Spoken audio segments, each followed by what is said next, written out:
Diana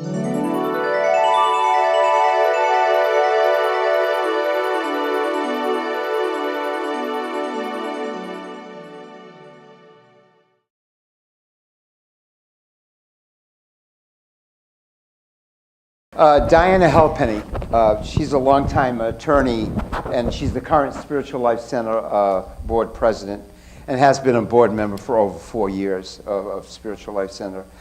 She's also a facilitator for a Journey Farther South, a yearly West Coast spiritual retreat. Diana's creed is that, as an attorney, that she takes a sense of love and respect for one another into her practice. It's not always an easy task during labor negotiations, but she finds a way to do that. And she really weaves those spiritual principles in there without them knowing it. Today she's going to be talking to us about the power of love. Put your hands together for Diane.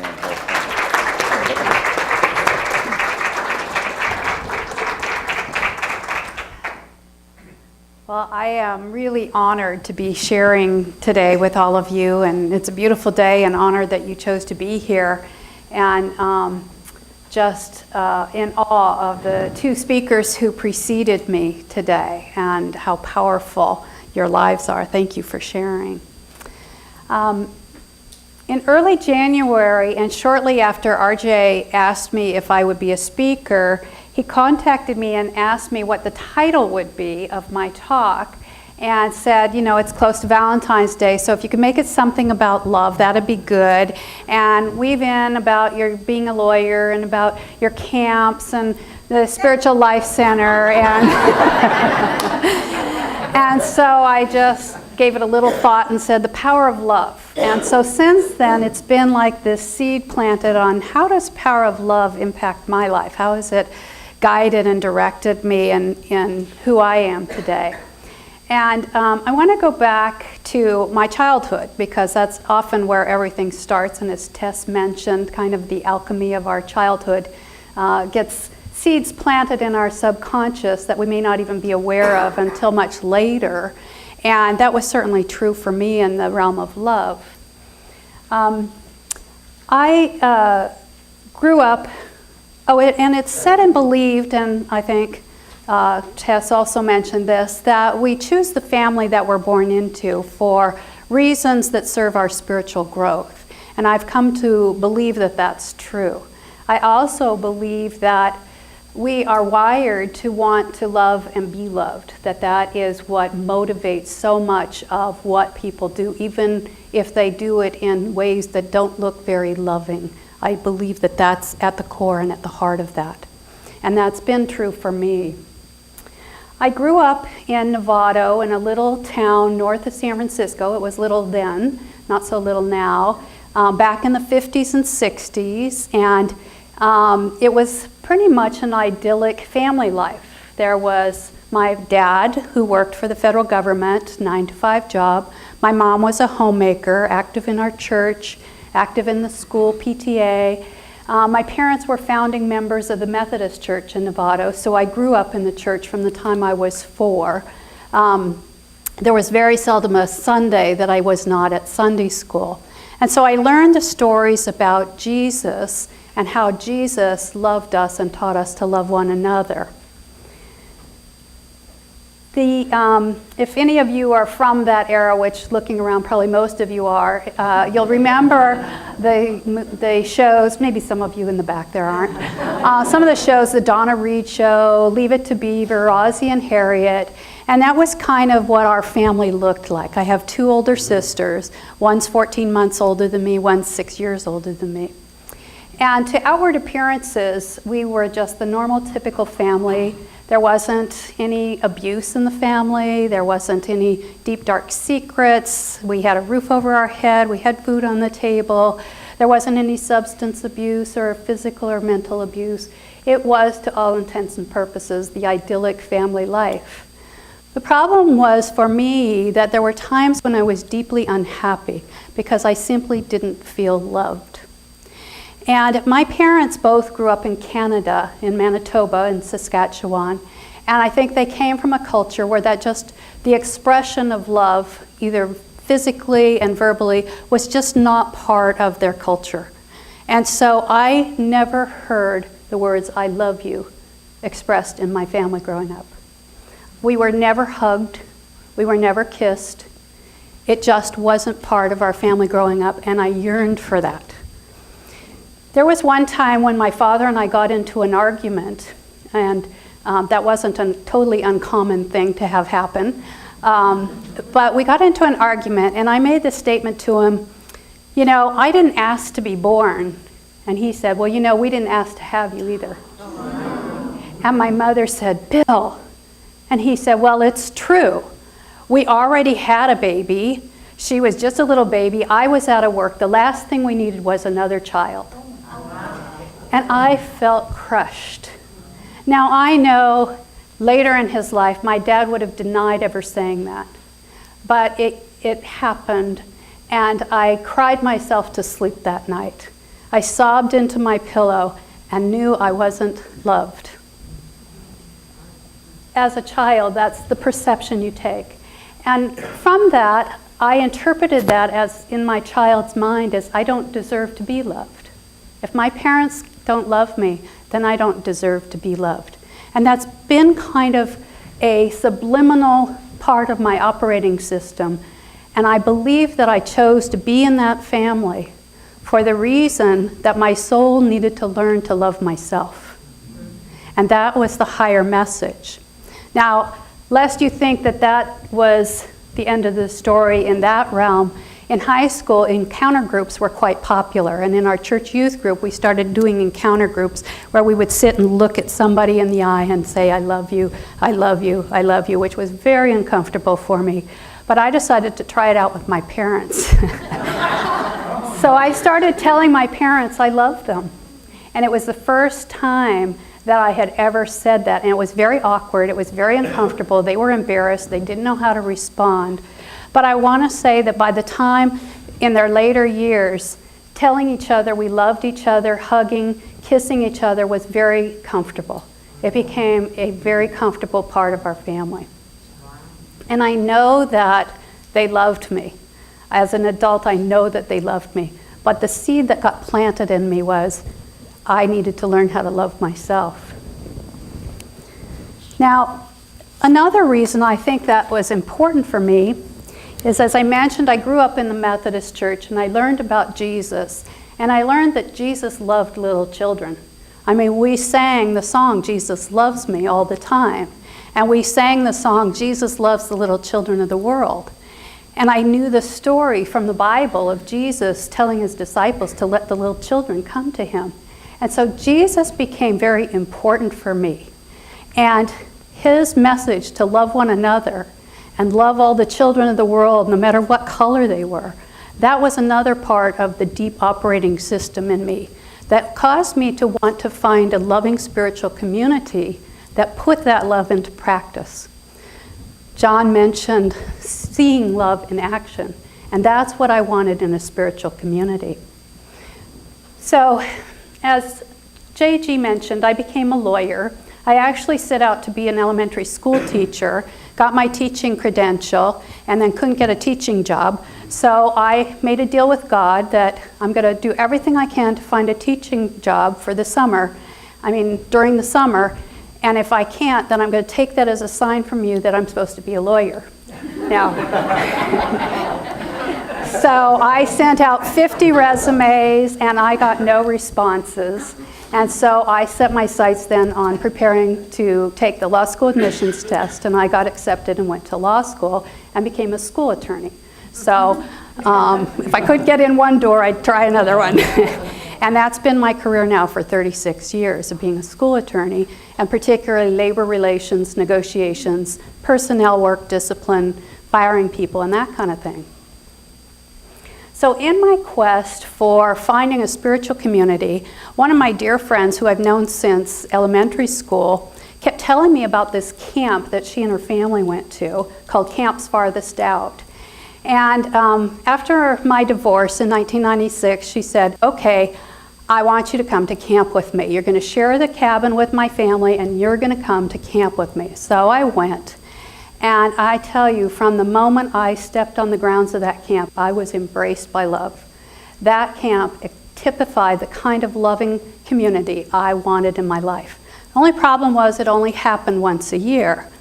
And so after about the third year of camp, I asked my prayer group to pray for me to find a spiritual community in Sacramento so I could have that all the time.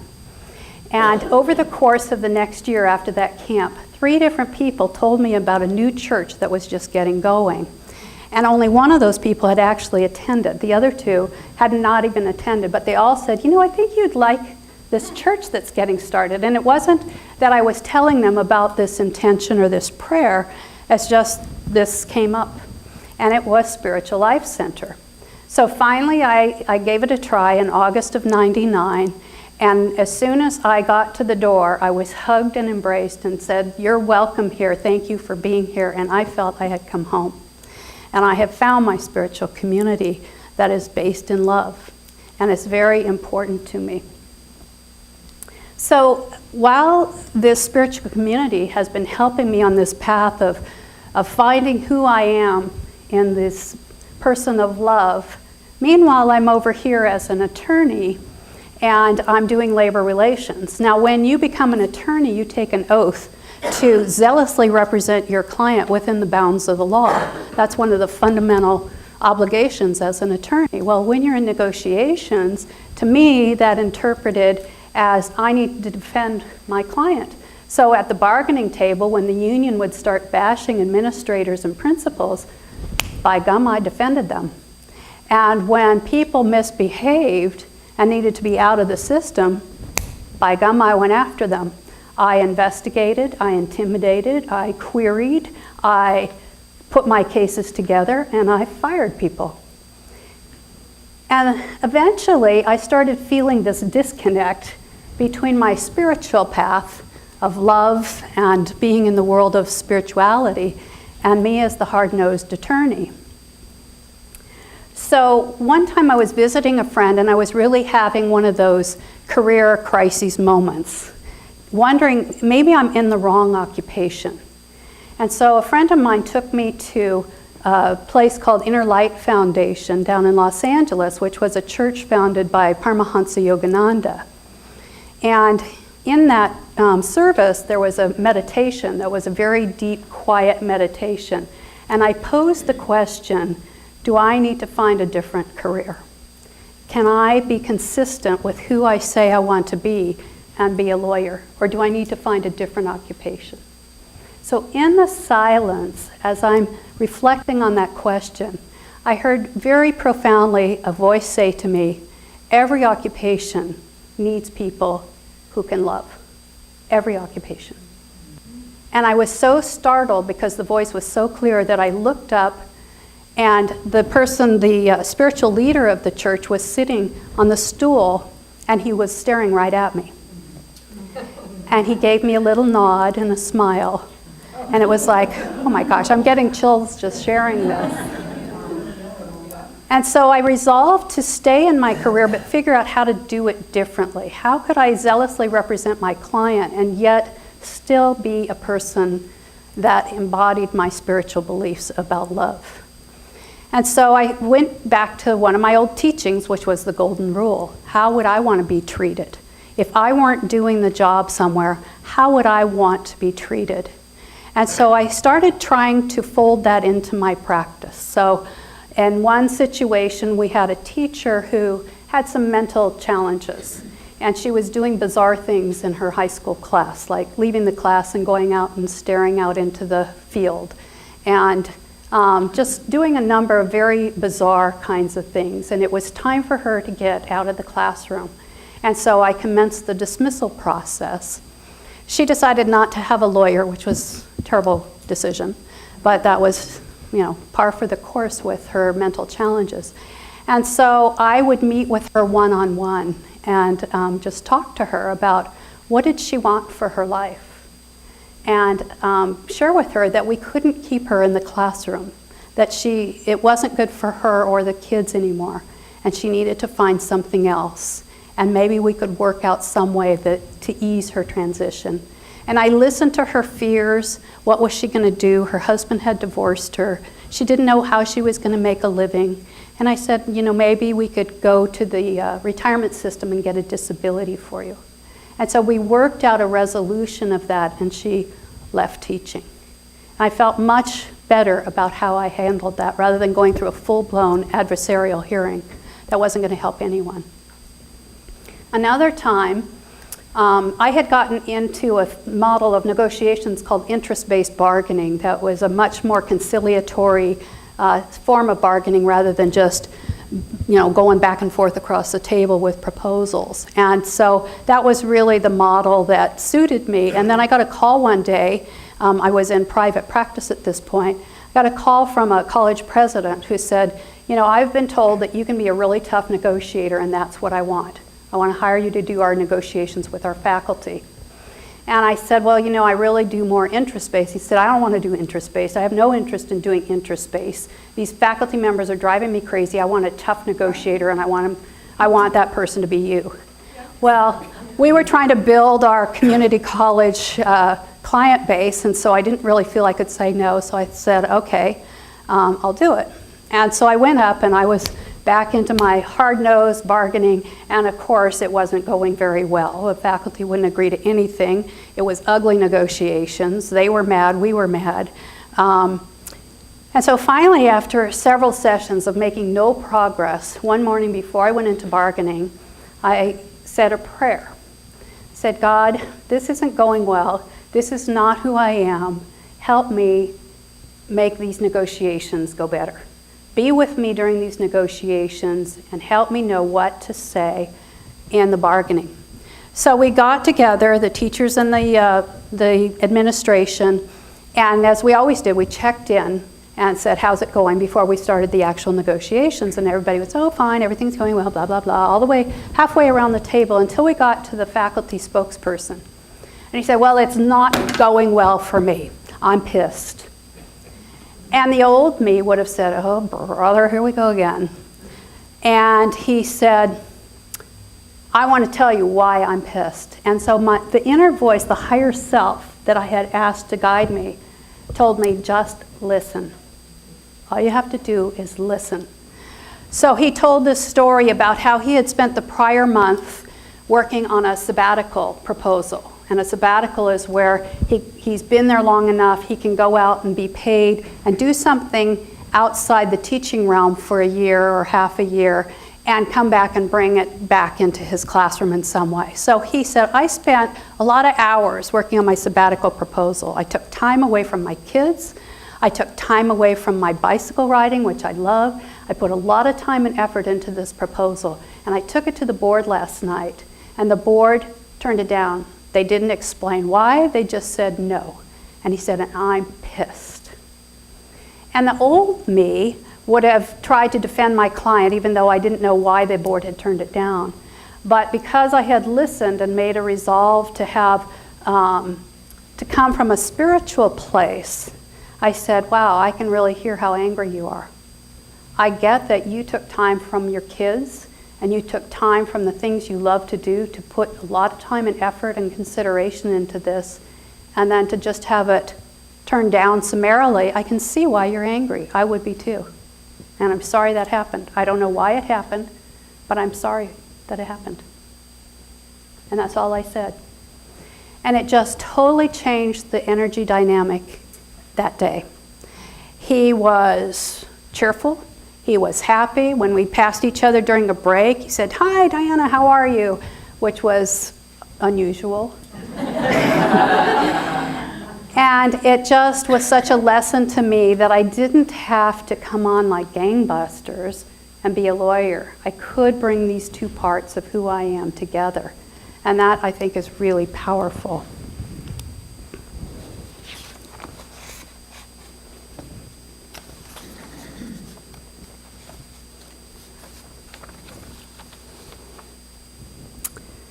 So I know there's a lot more I could say about the power of love. But let me just close with this. I think we owe it to ourselves to love ourselves. I don't think it's a selfish act. I think it's an act of generosity. Tracy talked about the fields of generosity. And I think when we truly love ourselves, we have a much higher capacity for loving one another. And that, to me, is a real field of generosity. And I think it's our highest calling, and I think it's why we're here on this earth. So I'll be happy to take any questions.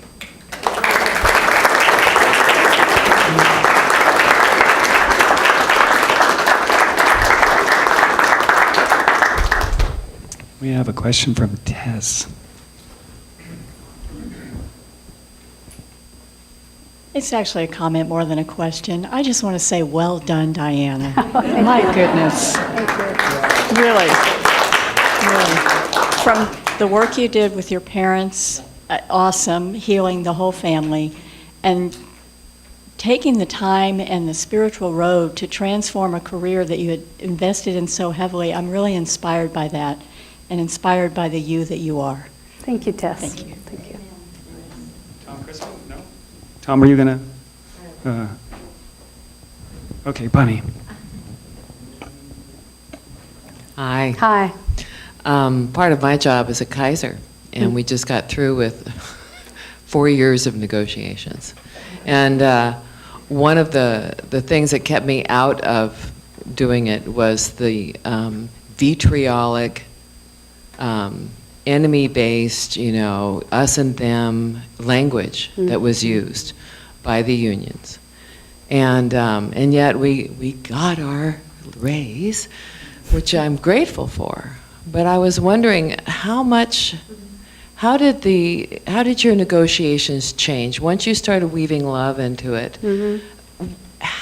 How did the atmosphere change? Did you get more done? We did. Okay.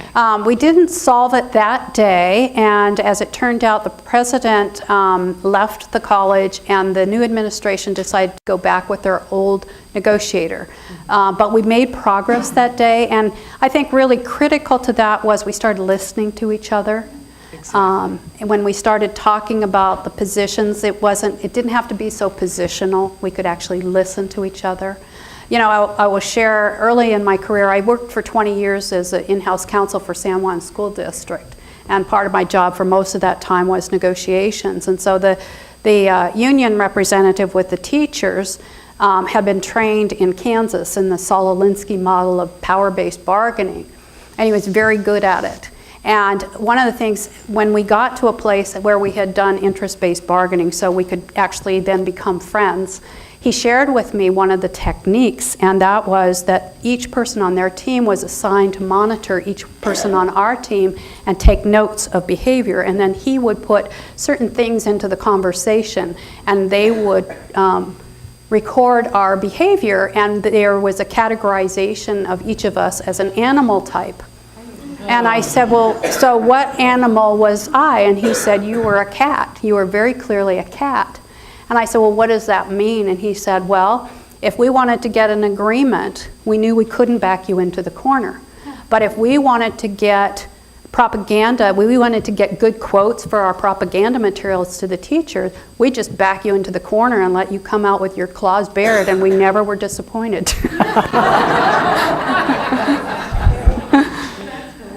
Well, and this is the other part. Wow. This is the other part to my question. I don't know if you've had this experience yet, but I keep thinking it took 4 years to get a contract. Mm-hmm. 4 years. And I think that time could have been cut in half, if not less, if they approached each other as people, mm-hmm. as fellow humans on the planet, and treated each other with the respect that all of us deserve. Mm-hmm. Wouldn't you say? I'm sure. The fastest negotiations I was ever in was when we had no money in San Juan, but we had just been through a 5-day training in interest-based bargaining, and actually broke down a lot of the barriers that we had been experiencing, and we just laid it all out. And because we had built a level of trust, it made it much easier, and they agreed that we had no money, and we settled. And the teacher's president, who was pretty funny, he said, yeah, new teacher president, and I deliver a big whopping 0. He said, why be a hero when you can take 0? But it was one of the fastest negotiations because we had developed some trust. Tracy. So I know it's a whole theory that you can't explain in 2 minutes, but is inner space negotiations based sort of on seeing each other as people and from the heart? It sounds like it opens up a space for that. It can be. It's interest-based, and it's built on it's based on the book Getting to Yes by Robert Fisher and William Ury out of Harvard Negotiation Project. They actually used this model to do the Camp David peace accord between Israel and Palestine. And one of the things we did was we sent a team of us that went to Harvard and took a weekend workshop with Robert Fisher on this, and he said you don't have to like the person on the other side for this to be effective. So it's a model that doesn't have to have a atmosphere of trust or even like for the other person. But I found in the teaching ranks that helps a lot. I mean, teachers are people for the most part who like people. They like kids, or they wouldn't be in teaching. Now that's not always true, I found out. So I think in the teaching realm and probably in the medical field as well, it helps to have a relationship that is built on trust. And as we explained it when we did the training out into our schools, because we felt it was a good problem-solving approach, we said, you look at people through certain lenses. You can look at them through a lens of mistrust, and then everything they do is through that lens that you don't trust what they're doing. Or you can look at them through a lens of trust, in which case behavior that could formerly be mistrusted can be trusted because that's the lens through which you're seeing them. So that requires a lot of patience, because at first they might not believe that you're really being genuine? It requires consistency. It requires going through some process of breaking down barriers. When we did the 5-day training, I literally couldn't stand the teachers at the bargaining table. And I thought, it was over a 3-day weekend, holed up in a hotel, and I thought the last thing I want to do is spend 5 days, 3 of which should have been a weekend, with these people I don't even like. But it was transformative. There was one process where about the 3rd day in, we each separately wrote on butcher paper what we saw as obstacles to negotiations and the behaviors that we saw, and then the facilitators put it all up in a room, had a table in the middle with candles, soft music, and we just went in and read the board. And no comments, just read the board in silence. And what was really transformative to me was, as I was reading it, I saw myself as the behaviors that were obstacles to negotiations. And it shifted my perspective, because before it'd always been those guys. They were the problem. And what I realized in that process was I was part of the problem. And I resolved to change that. So one last little pivot here. Can you go a little bit more in depth about this Camp Farthest Out or Sure. Journey Farthest I would Out? be I know happy that it's a wonderful experience out in the wilderness, and lately you facilitated one of the camp Yeah. experiences. I'm actually one of the chair people for the camp in September. There's 3 different camps that split off from the main body of Camps Farthest Out and formed a new organization called Journey Farthest Out. And the camps were started in 1939 by Glenn Clark, who was out of Minneapolis. He was a professor at Macalester College and an athletic coach. And he wanted to give people an opportunity to experiment with their prayer life and experiment with prayer, take it deeper, further out. And so he had actually 3-week camps in Coronas. And there's a whole model that's like a whole rhythm energetically of inward and outward stuff with fun and singing and speakers. And so last summer, I was a speaker at the camp that's up in Lassen that's in June. It's a family camp. And so there were 2 speakers, so we each spoke 5 times about our own spiritual journey. And then that camp is coming up in June. And then there's one in July in Aptos that's also a family camp. And that's the first one, that's Pacific Redwoods. That's the first one I went to. And I think what really sold me on the camps was watching the kids. These were kids who had grown up in this loving camp environment, and they saw each other once a year, and they were totally connected, and the older kids were taking care of the younger kids and taking them under their wing and watching out for them. And I, one morning in morning meditation, it was in this outdoor arena kind of thing, whatever you call it, under the trees, and there was an elderly gentleman who had fallen asleep during meditation, and I watched as one of the junior high kids went up and ever so gently woke him up and said, "Would you like to have some help getting to breakfast?" And just carefully escorted him into breakfast. And I thought, there is kingdom living. There is the kind of living that Jesus talked about, where people take care of each other and love each other. And the camp that I'm now most closely associated with meets up at Tahoe at the Zephyr Cove Presbyterian Conference Center in September, the last week of September. So we actually have a one-day retreat coming up on March 5th in East Richmond. If anybody would like more information and just get a taste of what camp is like, it's like a little mini one day out of camp kind of experience, and I'd be happy to talk with you during the break.